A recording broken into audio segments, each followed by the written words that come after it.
What's good? I'm Brian Tong, and welcome to the Apple Byte. Now, I hope everyone at home is enjoying your Thanksgiving time off with your friends or your family. And if you're like me, you filled your tummy up with my favorite treat, Tofurkey. Oh, I love its rubbery texture. Now, in tasty news, details are finally starting to come together for the next-gen iPad. We can all agree that we'll probably see a camera for FaceTime chat. Steve Jobs ruled out any 7-inch tablet hopes. It will bring a faster processor and more storage capacity. A Retina display at that size is still a reach right now, but what about an iPad that's compatible with both GSM and CDMA networks? Reports say the iPad will use a world mode chip to be compatible with any carrier in the world. We may also see a slimmer and lighter design iPad because a patent discovered by Apple Insider shows that Apple is exploring the use of carbon fiber wrapped around a metal frame to create a strong but light casing. The patent drawings are even just like the backplate of the iPad, so this one looks like it could be happening. And DigiTimes is also reporting that the circuit board suppliers for the second iPad will ship out components for production in December with a target launch for the first quarter of 2011. So it's a safe bet we'll be barraged with more news and rumors, but we'll keep you guys posted with the latest. Now, in more iPad news, there's no need to go to an Apple store to get an iPad. TJ Maxx and Marshalls are reported to both be selling the entry-level Wi-Fi 16 gig model for $399, $100 less than its retail price. SJ responded and said they are not an authorized seller, but TJ Maxx has said they purchased the iPads for $500 and they're selling them at a loss for publicity. In iPhone news, there were rumors that Apple was working on a custom-built SIM card so that you could buy the iPhone from an Apple store and then activate it for any carrier from your home. But let's just say international carriers weren't big fans of that, and they don't want Apple to control the entire process, so they threatened to only sell a non-subsidized iPhone, which costs $600 up front, and Apple stopped pursuing the technology for the time being. All right, here's a tip that's an oldie but a goodie for those of you that have made a boo-boo when purchasing apps.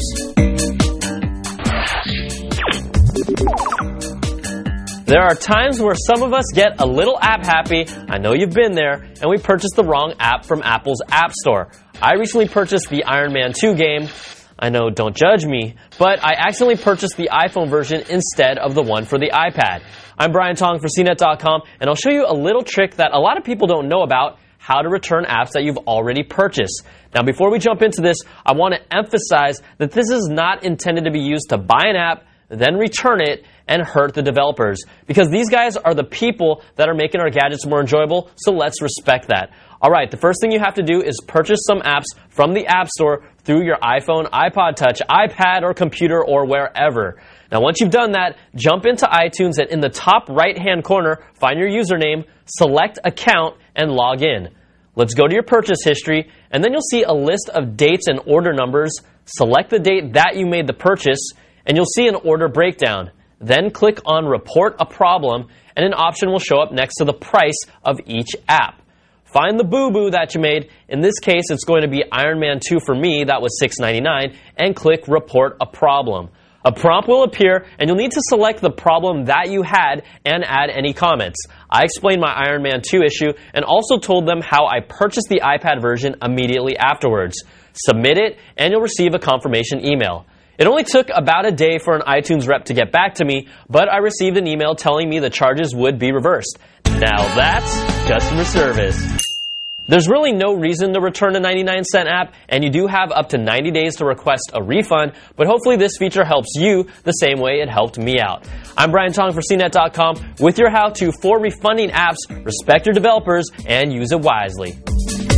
Thanks, Brian. Okay, it's the holidays, and you probably want some real good advice about when is a good time to buy that specific Apple gadget. We get tons of emails about it, so we want to give you the Apple's Buyer Guide, or what we like to call here the Apple Biter's Guide. Get it? All right, we have 3 apples. Green means it's good to go. Yellow means it's in the middle of its product life cycle, so it's okay, but it might be worth holding out a little longer. And red means wait for an update soon. Now, things are fluid and unpredictable, but this is using the best info we have. So first up, the iPhone 4. Now, it really depends on your carrier. If you're on AT&T, it's a solid time to buy, and that's worthy of a green apple. New models will be probably coming around June or July since it's a yearly update, so you're smack in the middle. Now, if you're on Verizon, we're throwing out the red apple. Don't switch over to a different carrier. Just be patient because all of the major websites point to sometime in January for the iPhone 4 to potentially come to Verizon. Keyword is potentially. Now, if you're looking for an iPad, it's worthy of a yellow apple. There will be no new models announced anytime soon, but we expect to possibly hear news in January. But the next gen will probably come out in late March to April, which is still about 5 months away. So if you just want one with a camera, then don't pull the trigger and wait for it. Now, the entire lineup of iPods was refreshed in September, and that's been their typical yearly release cycle. So green apples galore for all iPod models. iMacs are updated about every 7 months, and it's been 3 months since the last release, so it's worthy of a yellow apple, and there's nothing wrong with you getting one if you need one. Now, the Mac Pros, they get updated a lot less frequently because they're so powerful. The last update was in July, and they'll go even a year or more before the next update, so all signs point to a green apple. Now, on the laptop front, this line is updated every 6 months or so. The MacBook Pros and the white MacBook were updated in the spring. We won't see anything before Christmas, but we'll probably see something early next year. So we're giving it a yellow apple, but I would lean towards waiting if you can. All right, we'll get to more of your questions next week. Hopefully that Byter's Guide helped out. But that's going to do it for this week's show. Send your emails to the applebyte@cnet.com. I'm Brian Tong. Thanks for watching. We'll see you next week for another Bite of the Apple.